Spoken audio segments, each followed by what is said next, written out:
আজকে প্রধান উপদেষ্টা সহ উপদেষ্টা পরিষদের যে সিদ্ধান্তটা হলো, আমাদের দলীয় প্রতিক্রিয়া এখনো পর্যন্ত আমরা এটা নিয়ে আলাপ করছে। আমি যখন এখানে আসছি তখন এটা আলাপ চলছে, তো এটা হয়তো একটা ফর্মাল প্রতিক্রিয়া হবে, কিন্তু আমি প্রাইমারিলি আমার কাছে মনে হয়েছে যে আমাদের রাষ্ট্র যেই সংকটের মধ্যে দিন দিন পড়ছিল এবং ফ্যাসিবাদ বিরোধী শক্তিগুলো যেভাবে মাথাচাড়া দিচ্ছিল, এটার একটা সুন্দর সমাধান হচ্ছে একটা অংশগ্রহণমূলক সুষ্ঠু একটি নির্বাচন।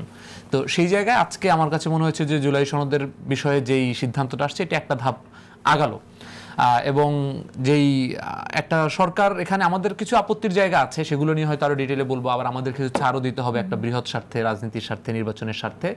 তবে রনি ভাইয়ের সাথে কয়েকটা জায়গায় একটু দ্বিমত করে বলতে চাই। যেমন যেই প্রসঙ্গগুলো তিনি তুলেছেন, একটা হচ্ছে যে আমার যদি 4টা প্রশ্ন এখানে এসেছে, সেখানে যদি 2টার সাথে আমার দ্বিমত থাকে, 2টার সাথে একমত থাকে, এই জন্যই তো আলাদা আলাদা 4টা প্রশ্ন এসেছে। যদি 2টার সাথে দ্বিমত থাকে সেখানে না ভোট দেওয়ার সুযোগ থাকবে। এমন যদি হয় যে 4টা প্রশ্নের 2টা প্রশ্ন গণভোটে পাশ করতে পারে, আবার 2টা প্রশ্ন কিংবা একটা প্রশ্ন এখানে নাও পাশ করতে পারে, তাহলে কিন্তু সেটা কিন্তু পরবর্তী সংসদ আর কন্টিনিউ করতে হবে না। এটা একটা জায়গা। দ্বিতীয় জায়গাটা হচ্ছে 4টা ভোটের জন্য আলাদা আলাদা করে হানা ভোট নাই তো? হ্যাঁ হ্যাঁ আছে, আলাদা আলাদা হানা আছে। তো 4টেতে এটা একটা কনফিউশন এখানে আছে। এটা অনেকে বলছেন যে 4টা আলাদা আলাদা প্রশ্নের করে ব্যাপার হানা নাই। না না, তাহলে তো কোনো আমার এই প্রশ্ন দরকারই ছিল না। আছে আছে, বিষয়টা হচ্ছে যেখানে 30টা যে জায়গায় একমত হয়েছে সেই জায়গাগুলোর বিষয় আসলে এখানে একটা প্রশ্ন, এবং বাকি যে মৌলিক যে বিষয়গুলো আছে যে আপনার ইয়েগুলো যে সাংবিধানিক প্রতিষ্ঠানগুলো কিভাবে চলবে ওই জায়গাগুলো। দ্বিতীয় যে জায়গাটা সেটা হচ্ছে যে ভাই বলছেন যে আমাদের উচ্চকক্ষে পিআর দরকার কিনা কিংবা উচ্চকক্ষ দরকার কিনা, এই বিষয়টা গণমানুষের মধ্যে দিয়ে আসতে হবে, এক্সপার্টদের মধ্যে দিয়ে না। এই গণমানুষের মধ্য দিয়ে আসার জন্যই তো আসলে জনগণের কাছে জিজ্ঞেস করতে হবে। যদি আমি জনগণকে প্রশ্নটাই না করি যে আসলে পিআর দরকার কিনা, তাহলে আমি জনমানুষের মধ্যে কিভাবে বুঝবো যে আসলে জনমানুষ কবে প্রস্তুত হবে? তো সেই জায়গা থেকে আমার কাছে মনে হয়েছে যে এই গণভোটে যাওয়াটা প্রাইমারিলি আসলে একটা জনমানুষের কাছে যাওয়ার একটা বিষয়। এবং আমি একটু আপনাকে এখানে যেটা বললেন সেটা একটু আমি মানে তথ্যটা একটু কারেক্ট করি। এখানে আমি একটা রিপোর্ট থেকে আমি পড়ছি, এটা এখানে লেখা আছে গণভোটের দিন এই 4টি বিষয়ের উপর একটি মাত্র প্রশ্নে হ্যাঁ বা না ভোট দিয়ে জনগণ মতামত জানাবে। না না, একটি হ্যাঁ না ভোট, 4টি প্রশ্নে আপনি ইয়েস অথবা নো। সেটাই তো বলতেছে। আপাতত সেটাই বলতেছে 4টি বিষয়ে গণভোট হবে, একটি প্রশ্নে 4টি বিষয়ের উপর হবে, 4টি বিষয়ের উপর একটি মাত্র প্রশ্ন। হ্যাঁ, 4টি বিষয়ের উপর কিন্তু প্রশ্ন একটি, হ্যাঁ অথবা না। আচ্ছা অথবা না, ঠিক আছে। যে আলাদা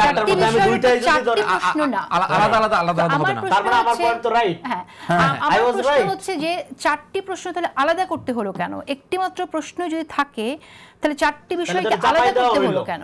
তাহলে আলাদা, আমার কাছে যেটা মনে হয় যে এই বিষয়টা যে কনফিউশনটা ক্লিয়ার হলো সেটা হচ্ছে যে এখানে যেই নোট অফ ডিসেন্টের যে জায়গাগুলো এখানে আসছে সেই জায়গাগুলোতে আমার কাছে মনে হচ্ছে যে আমি যদি জনগণকে জিজ্ঞেস না করি তাহলে তো এই জায়গাগুলো যে জনগণ চায় কিনা সেটা আসলে বোঝার এখানে সুযোগ তৈরি হলো না। দ্বিতীয় যে জায়গাটা ভাই বললেন যে আসলে ইলেকশনের মধ্য দিয়ে আসলে আমাদের একটা নিয়মতান্ত্রিক পর্যায়ে আমাদের যেতে হবে। তো এখন আমাদের এই ইলেকশনের, আমি একমত ভাইয়ের সাথে যে আমাদের এই সবচেয়ে জুলাইয়ের মধ্য দিয়ে আসলে যে ম্যান্ডেটটা তৈরি হয়েছে, কিন্তু এখন আবার আইনি ভিত্তির প্রশ্নটা কেন আসছে? আইনি ভিত্তির প্রশ্নটা আসছে এই জন্য, জুলাইয়ের মধ্যে দিয়ে একটা অ্যাবসলিউট ম্যান্ডেট তৈরি হওয়ার পরেও যখন সেই বিষয়গুলো নিয়ে পলিটিক্যাল ডিসএগ্রি তৈরি হয়েছে, দ্বিমত তৈরি হয়েছে, তারপরে কিন্তু আমাদের এখন একটা রিটেন একটা আইনি ভিত্তির একটা প্রয়োজন হলো। সেই আইনি ভিত্তিটা কখন থেকে এটা কার্যকর হবে?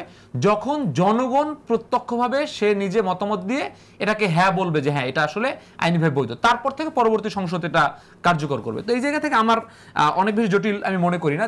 যে আমার কাছে যেটা মনে হয় যে আজকে আমাদের এখানে রাষ্ট্রপতির যে, আমি একটু এখানে একটা প্রশ্ন করি, সেটা দুটো আলাপ আছে। একটা হচ্ছে আপনি যেটা বলছেন যে সাধারণ মানুষের কাছে গণভোটে গেলাম আইনি ভিত্তির জন্যই, হ্যাঁ, আবার আরেকটি আলাপও আছে যে এই সরকারের কাছে সম্পূর্ণ ম্যান্ডেট আছে, এটা গণঅভ্যুত্থানের সরকার, এই সরকারের সংস্কার করার ম্যান্ডেট আছে, এবং গণভোটে যদি হ্যাঁ জয়যুক্ত হয় তবুও কিন্তু সংসদে, নির্বাচিত সংসদে যারা প্রতিনিধি যাবেন তাদের এটা রেটিফাই করতে হবে। আমার প্রশ্ন হচ্ছে যে গণভোট ছাড়া যদি এখানে যারা নির্বাচিত প্রতিনিধি গিয়ে যদি এটা রেটিফাই করতেন তাহলে কি সমস্যা হতো? না, এখানে যেটা সমস্যা হচ্ছে, আমি গণভোটে হচ্ছে জনগণ ভোট দেয়, আর সংসদে যারা নির্বাচিত প্রতি তারা জনগণের ভোটে আসে। তো এখানে গণভোটের এবং সংসদ পার্লামেন্টের মধ্যে যেটা পার্থক্য, কোনটার ক্ষমতা বেশি আসে? অবশ্যই গণভোটের ক্ষমতা বেশি। কেন বেশি?